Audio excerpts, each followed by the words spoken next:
Romans chapters 1 and 2. Using the Messianic Jewish Literal Translation of the New Covenant Scriptures. Why? I don't know. I'm just trying to be obedient, and I felt moved to try and do this teaching. But why this translation? Well, I recently discovered it and fell in love with it because I love how while reading it, studying it, I really feel like I'm there, and I truly get a better sense that this is a Jewish book, and what we're covering here was written to both Jew and Gentile, which is important because when reading the scriptures, we must know who the intended audience is, where it was written, when, and anything else that will help us understand it for context and right application. Now, the book of Romans starts off with one heck of an introduction. We're going to read how Paul clearly acknowledges that he is a slave of Messiah, Yeshua. That's number one. And then he'll note that he's an emissary, having been separated to the good news of God. What's important to note? As a Jew, a Pharisee, Paul was highly educated in the scriptures and fully aware of the fact that in those scriptures, a Messiah is supposed to be coming, provided that certain requirements are met, which he lays out in the opening of his letter. Now, this is really huge because to have a Pharisee who used to punish his own people for believing in Yeshua of Nazareth is now confessing that he is a slave to him and separated to the good news of God. Essentially what this looks like is God choosing him out of a bunch of people for a specific work, and believe it or not, the same is true for you and me in that we too have been chosen and are separated to the good news of God. Notice how he uses the word separated, meaning set apart. Remember, God chose you. John 15:16, Ephesians 1:4, and 1 Peter 2:9 are just a few examples that attest to this. So now that we've established that, let's begin reading chapter 1 from Paul. A slave of Messiah Yeshua, a called emissary, having been separated, set apart to the good news of God, which he announced before through his prophets in the sacred scriptures. That obviously being the first 5 books of the Bible, or the Torah, as well as the prophets and the writings, also known as the Tanakh, concerning his son, who, according to the flesh, has come of the seed of David, who, according to the Ruach, Spirit of holiness, is designed as the Son of God in power by the rising again from the dead, Yeshua, the Messiah, our Master, through whom we received unmerited favor and assignment as an emissary for obedience of faith among all the Goyim, Gentiles, for the sake of his name, among whom are you also, the called of Yeshua, the Messiah. What does all that even mean?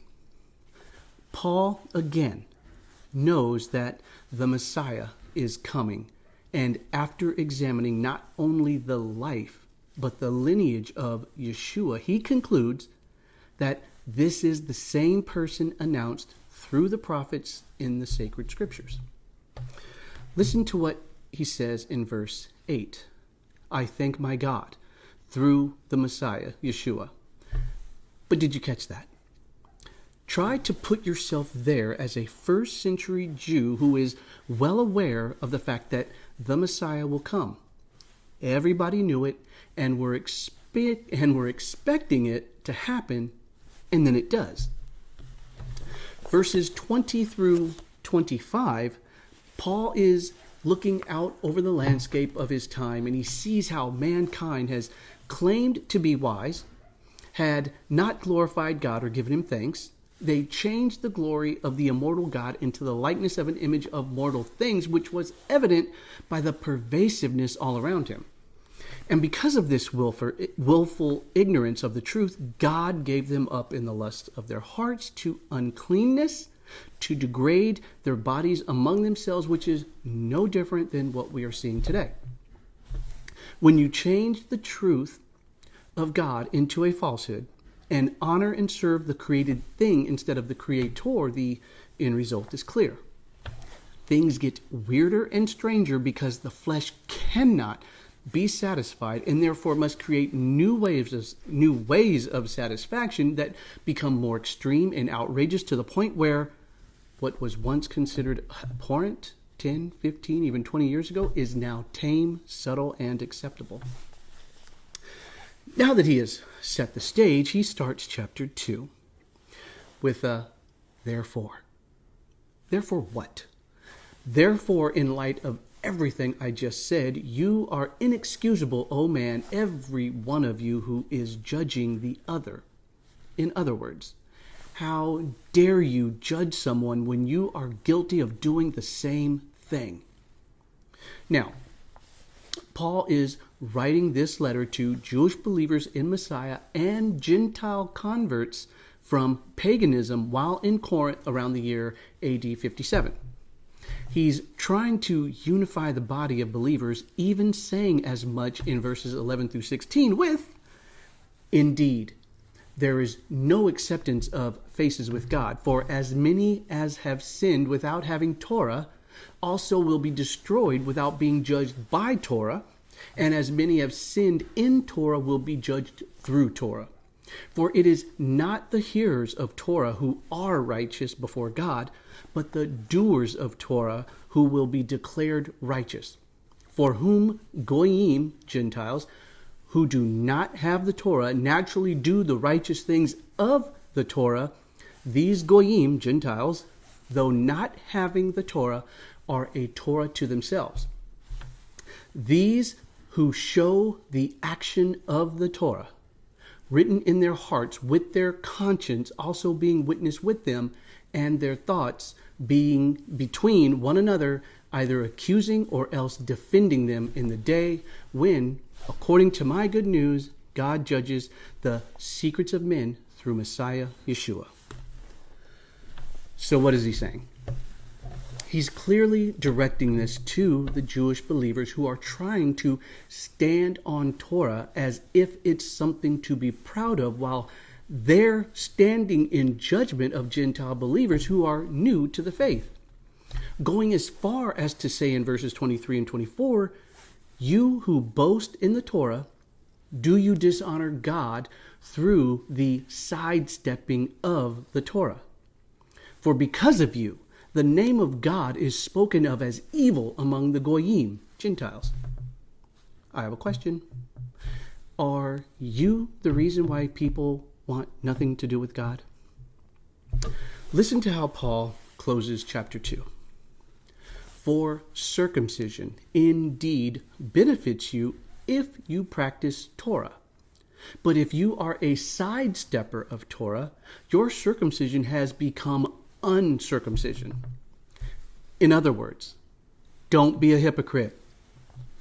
Verse 26, if therefore the uncircumcision keep the righteousness of the Torah, meaning the Gentiles, will not his uncircumcision be counted as circumcision?